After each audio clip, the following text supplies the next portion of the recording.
So as we diversify the ways in which we destroy the planet, what are some of the things that we're seeing in China that are more local externalities? So Matt, what you're saying is you're a champion of diversity, equity, inclusion for pollution. I like it. Yes, I like it. right. Uh-huh. Include as many ways as possible. Uh-huh. So So what are the biggest challenges we're seeing in China in terms of pollution outside of the carbon methane?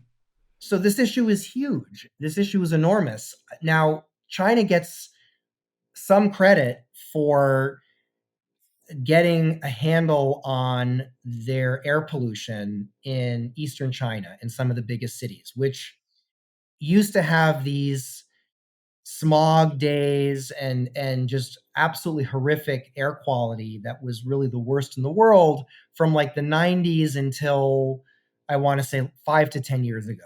They've actually done a lot to improve air quality in that part of the country, vis-a-vis themselves and also vis-a-vis other really polluted countries like India.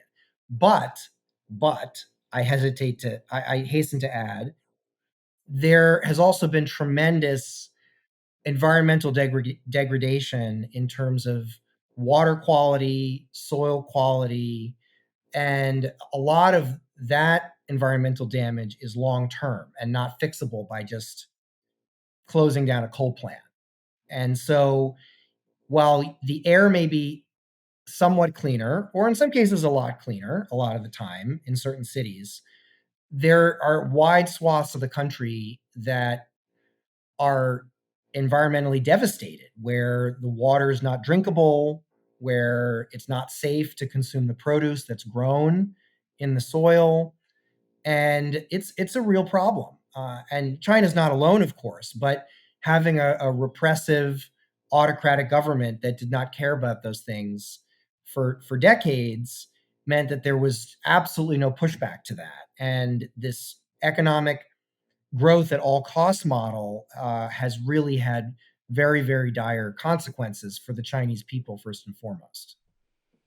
Although possibly it's a strategy, because if you let all your elderly people die from cancer at an earlier age, you don't have to support such a big social safety net. I'm glad you're not president, Matt. But you made the point about the impact of soft power on being able to get countries to actually take action. And I think the Airpocalypses, as they were called, is a good example of that. Like, that was such an internationally black eye on China. Right. Like everyone who visits China, and I remember going Or to- even seeing the right. pictures of it. Like, it was a joke people were talking about. And they changed a little bit. So how did China reduce air pollution in the major cities? Like, I'm sure there was no horrible catch.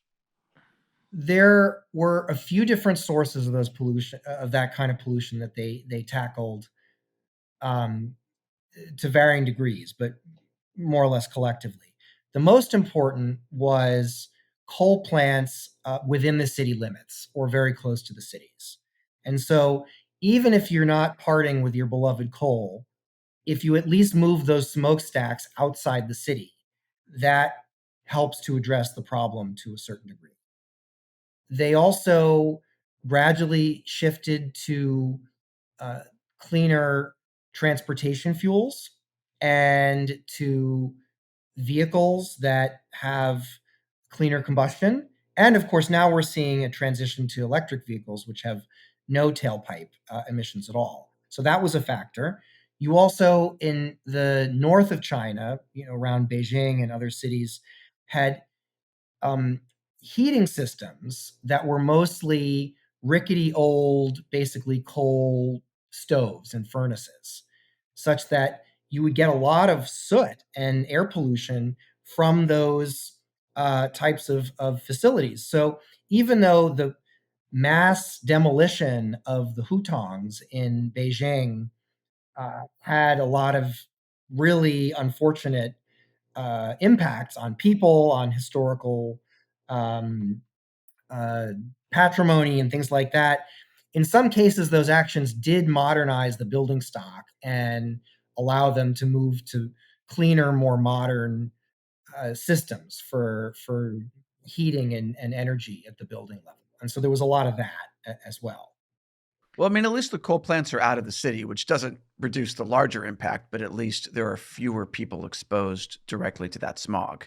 Oh, for sure. There's no question that that's good. Although they may have substituted the health problems from air pollution of the Beijingers to the people in Anhui, right, or some other poor interior province, right? So they haven't. Right. But as poor people are easier to forget about from their perspective. From You had to their add perspective. that. The asterisk. From Yes. their Well, that's not perspective. my perspective. I know you, Matt.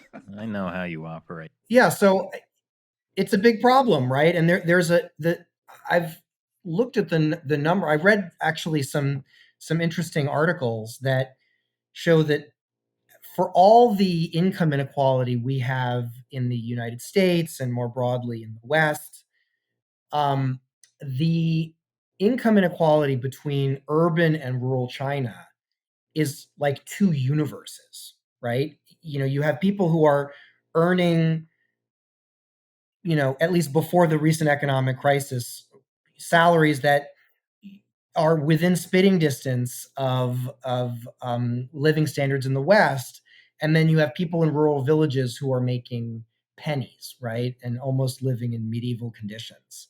That exists in other places as well, but it's very pronounced in many parts of China, and that is still true today.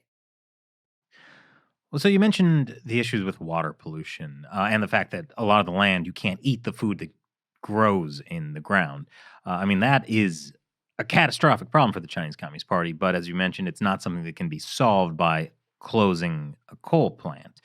Is there a way to solve that? I mean, you would think this would be motivating the Chinese Communist Party to make some environmental regulations. But is this just a case where it's such a catastrophic thing they're facing that they're just trying to kick the can down the road as long as they can and just focus on the now?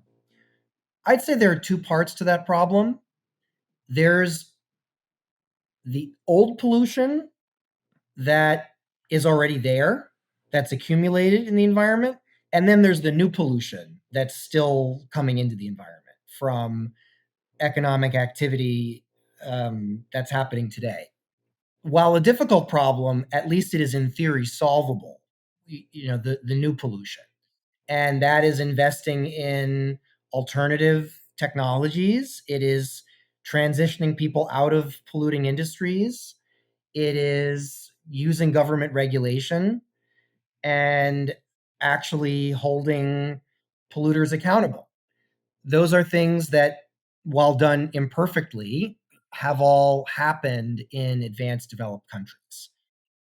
Now, when you have so much accumulated pollution already in the environment, you have what are basically the Chinese equivalent of the US Superfund sites, where you have these massive concentrations of pollution that can make the land toxic and essentially unusable. And it takes massive investment to go back and try to clean it up. In some cases, it's just, for all practical purposes, impossible. I'm no expert on the exact composition of heavy metals in the soil of certain landlocked Chinese provinces, but from what I've heard, the contamination is so bad, having accumulated over decades, that there is no near-term fix for that. That they've really dug themselves a deep hole from an environmental perspective, and I don't know what the solution is to that.